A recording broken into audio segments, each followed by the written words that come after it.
veut continuer dans cette présence, on veut continuer à chercher Dieu. J'aimerais pour commencer cette année vous souhaiter une bonne année 2019. Vous savez, on fait souvent ça comme une forme de politesse pendant les 15 premiers jours du mois de janvier, quand on croise les gens, on leur souhaite une bonne année. Mais je crois qu'il y a vraiment cette promesse de Dieu. Il veut vous donner une bonne année 2019. Une bonne année 2019, ce n'est pas une année sans défis, ce n'est pas une année sans soucis, mais c'est une année qu'on peut vivre dans cette relation avec notre Dieu, qu'on peut vivre dans la confiance en lui, qu'on peut vivre en marchant jour après jour avec lui. J'ai un peu beaucoup de bruit dans les retours, je crois. Je crois que Dieu désire que cette année 2019 soit une année de percée. Et alors que je préparais ce message, j'avais vraiment sur mon cœur ce mot percée. C'est pas que 2018 n'a pas été une année de percée, je crois que 2018 a été une année magnifique, où on a vécu des choses extraordinaires. Mais je voyais que Dieu voulait nous donner d'aller encore plus loin, d'aller encore plus en avant dans ce qu'il a pour nous. Et pour ça, il y a certaines percées qu'on doit vivre, il y a certaines choses nouvelles dans lesquelles on doit rentrer. Ce n'est pas juste acquis, mais on doit aller dans cette direction.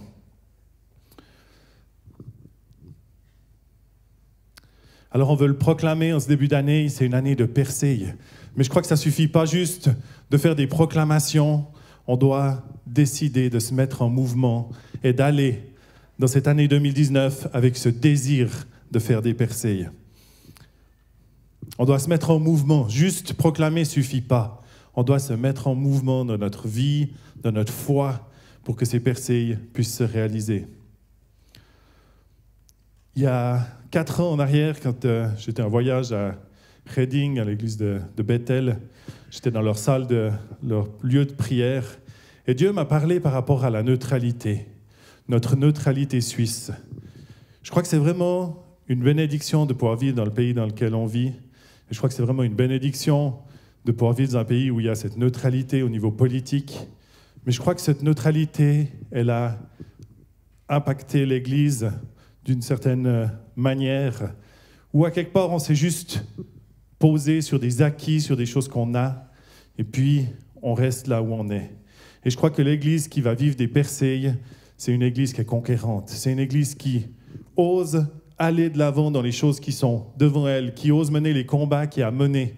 Et si on veut, en 2019, réellement vivre des percées, je crois qu'on doit quitter la neutralité spirituelle pour rentrer dans une vie réelle de combat, où on sait quel combat on mène, mais où on peut réellement faire des percées.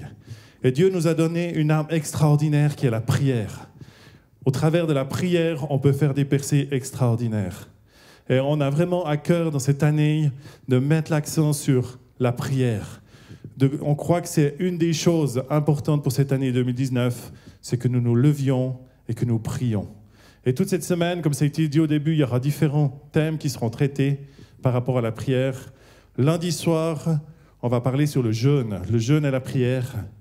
Donc on vous invite vraiment, dans la mesure du possible, à pouvoir participer à ces moments. Donc on va faire de 19h à 20h30, à part jeudi, où on va décaler de 30 minutes.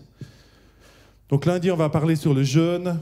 Mardi, on va parler sur le fait de prier d'une façon inspirée. Quand Dieu nous montre dans quelle direction on doit prier et qu'on amène le ciel sur la terre.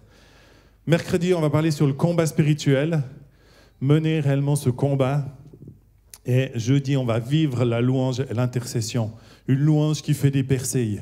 Et on désire vraiment que cette semaine ne soit pas juste une semaine de prière, puis après on a fait notre temps de prière pour l'année, mais que ce soit quelque chose qui nous propulse dans cette année 2019 avec ce cœur de continuer à chercher Dieu, à prier et à aller de l'avant dans ce que Dieu a pour nous. Ce matin, j'aimerais parler d'un point qui me paraît essentiel si on veut vivre une vie de percée et si on veut avoir une vie de prière qui est puissante. C'est l'intimité. Dieu nous a créés relationnels. Dieu nous a créés avec ce besoin d'intimité. Et quand il a créé l'homme, il a dit, c'est pas bon qu'il soit seul, je vais lui faire une semblable pour qu'il soit en relation et en intimité. Mais Dieu avait un cœur que nous soyons en intimité avec lui, c'était son désir. Et je crois qu'il y a réellement une puissance quand on vit cette vie d'intimité, quand on vit cette vie de relation proche avec lui. J'ai Je suis tombé sur un texte de Joyce Meyer qui parle de l'intimité. Je l'ai trouvé juste magnifique, donc j'aimerais vous le lire. Une vérité que j'ai apprise avec le temps, c'est que l'intimité avec Dieu est source de puissance. Plus notre communion avec lui est intime, plus nos vies seront puissantes. En effet, nous avons tendance à ressembler aux personnes que nous fréquentons régulièrement et à nous comporter comme elles. C'est pourquoi, si nous passons du temps avec Christ, nous finirons par lui ressembler de plus en plus. Malheureusement, la plupart d'entre nous ne passent pas beaucoup de temps avec lui. Et en préparant ce message, Jean-Michel l'a dit la semaine passée pour lui, mais je crois que la première personne que ça interpelle, c'est celui qui le prépare.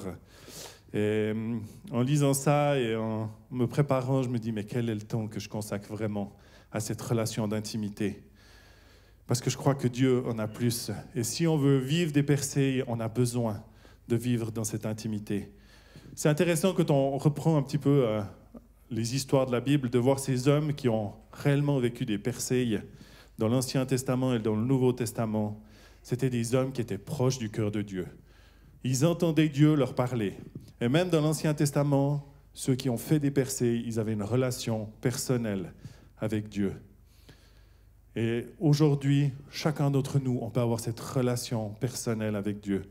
Alors si on prend ces exemples de Moïse, de Josué, de David, Joseph, Élie, Élisée, dans le Nouveau Testament, on peut prendre Pierre, on peut prendre Paul, et bien sûr Jésus qui est venu, qui s'est fait homme et qui a mené cette vie où il a fait réellement des percées pendant ces années où il était sur terre. La clé, leur clé, c'était l'intimité. David, il dit, dans le psaume 27, « Je demande une chose au Seigneur, je cherche une seule chose, habiter la maison du Seigneur tous les jours de ma vie. Là, je veux admirer sa beauté et le contempler dans son temple. » David avait ce cœur de demeurer dans la présence de Dieu, de demeurer dans ce lieu où il y avait la présence de Dieu. Ils avaient à cœur de vivre dans cette relation et ils entendaient ce que Dieu leur disait. Et dans chacune de ces personnes que j'ai citées, elles entendaient les directives de Dieu. Elles savaient ce que Dieu voulait pour quel moment, dans quelle étape de leur vie. Et si nous voulons vivre des vies qui sont réellement des vies de percées, on doit avoir cette relation d'intimité. On doit être capable d'entendre ce que Dieu veut nous dire, ce que Dieu veut te dire. Et ce que Dieu veut te dire, c'est en partie dans sa parole, dans la Bible, mais tu as aussi besoin que ça te soit révélé à toi d'une façon fraîche pour aujourd'hui. Alors, tu as besoin de cette intimité si tu veux vivre une vie de percée.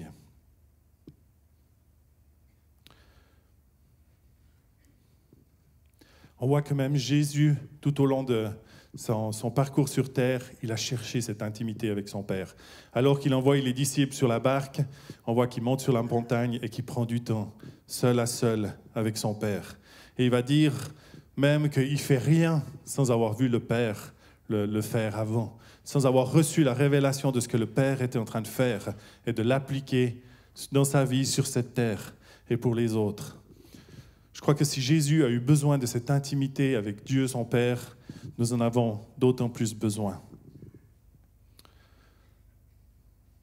Alors j'aimerais rapidement parler de 3 choses qui peuvent être un frein à notre intimité avec Dieu.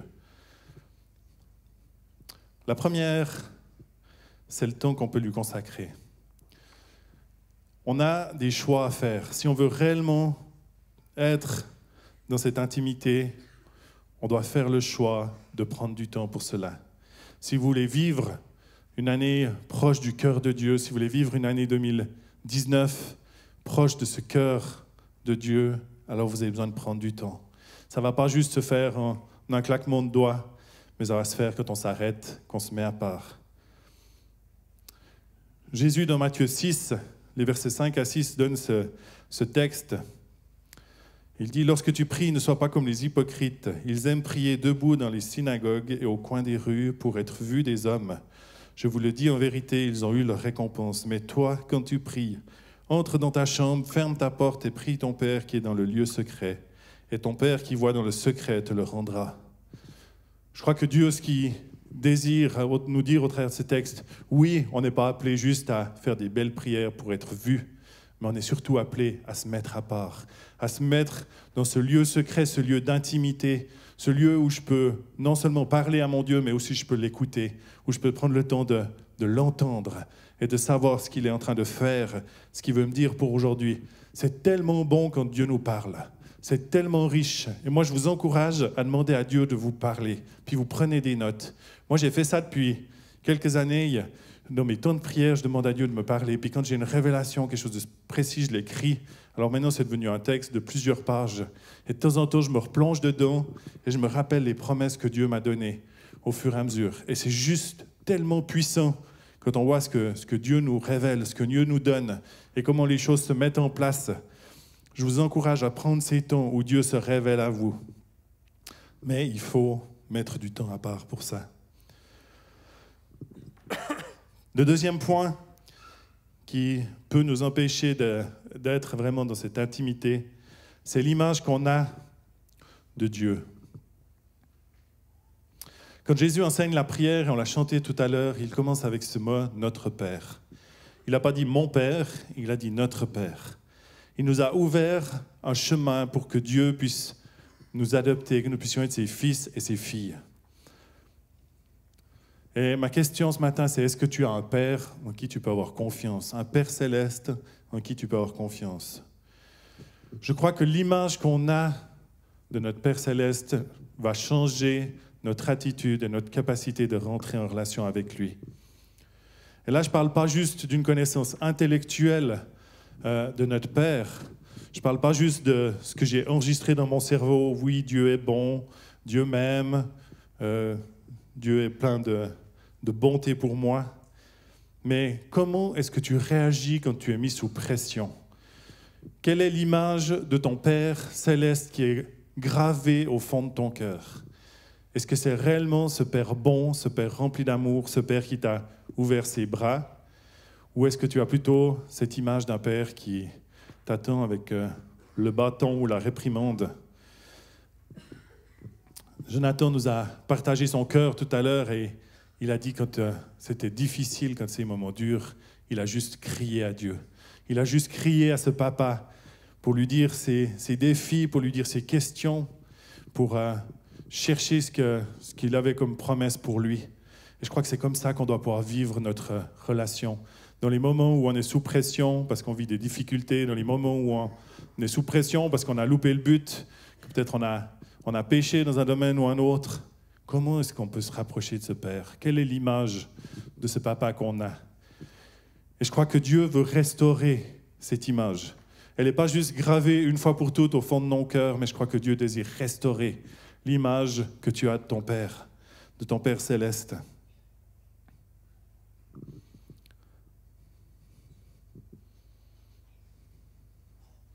Je crois réellement qu'on a ce Père bon, ce Père rempli d'amour, rempli de compassion pour chacun de nous et qui nous attend. Et vous savez, souvent on croit qu'il faut d'abord changer. D'abord, il faut que nos vies soient changées, transformées, puis après on pourra rentrer dans l'intimité avec Dieu. J'ai envie de vous dire ce matin, si tu connais réellement ton Père, ce Père bon, ce Père rempli d'amour, alors tu rentres dans sa présence. Tu vas dans son intimité et là tu es changé, là tu es transformé. Et c'est un changement radical, ce n'est pas un changement par tes propres forces, parce que par nos propres forces, on ne peut rien faire. On peut faire des efforts, et puis en général on fait des efforts un certain temps. Il y en a peut-être tout plein au milieu de nous qui ont pris des bonnes résolutions pour 2019, et je souhaite que vous les teniez, mais on se connaît. Et je crois que le seul moyen d'être réellement changé et transformé, c'est d'aller dans cette présence de Dieu. C'est d'être dans cette intimité. Et là, Dieu commence à travailler nos cœurs. Là, Dieu commence à nous changer et nous transformer. Donc, n'attends pas d'être parfait pour rechercher cet amour du Père, mais va dans son intimité. Et si ce matin, tu as besoin d'être travaillé au niveau de cette intimité avec le Père, alors on va ensuite reprendre un temps de louange. C'est vraiment ma prière ce matin, c'est que nos cœurs puissent être comme à nouveau marqués par cette image de l'amour du Père, cette image juste et bonne de l'amour du Père. Parce que je crois que si on veut vivre cette année 2019 dans toute la plénitude de ce que Dieu a pour nous, on a besoin que nos cœurs soient changés, transformés, que nous puissions voir ce papa comme un papa bon, un papa rempli d'amour.